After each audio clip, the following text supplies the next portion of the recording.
Trinitarians try to get around this problem by arguing that when God became a man, a human nature was merely added to God's existing divine nature. Since the two natures did not mix, the divine nature did not change at all, and so God remained the same. Okay, can this be considered valid reasoning? Well, if God added a new nature to himself, then that is a change in state. Was God always a man? He was not. Did he become a man? According to the Trinitarians, he did. So to claim that God did not change is nothing more than philosophical wordplay. The New Testament mentions an incident with Jesus and the fig tree. Jesus was hungry, seeing in the distance a fig tree in leaf. He wanted to find out if it had any fruit. When he reached it, he found nothing but leaves, because it was not the season for figs. Then he said to the tree, "May no one ever eat fruit from you again." This is in Mark 11, verse 12 and 14. We are told that Jesus approached a fig tree because he was hungry. It's a natural human instinct. And when he realized it had no fruit, he became angry and cursed it. Now, such an incident makes no sense in light of the Trinitarian claim that Jesus is fully God.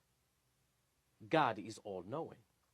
So if Jesus really is God, then that would make him the creator of the fig tree, right? In which case, how could he have been ignorant of the fact that it wasn't the season for figs? If the Trinitarians want to argue that it was the limited human nature that made this mistake, then why did the divine nature act on the mistake of the human nature? And that's the question. In this case, of the human nature overriding the divine nature, is such a thing even possible? Moreover, why would God curse the fig tree for producing fruit in certain seasons, something he himself willed it to do? If Jesus is God, then wouldn't it have been more befitting of him to command the tree to bear fruit? Why ruin a perfect good tree?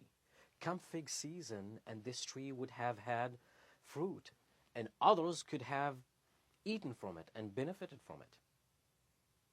We can see that when it comes to the knowledge of Jesus, it seems that either the divine nature is lacking or completely absent. How then can the claim be made that Jesus is fully God? From what we have seen, it seems that Jesus is human, but not divine, because he lacks essential attributes of God, such as possessing all knowledge.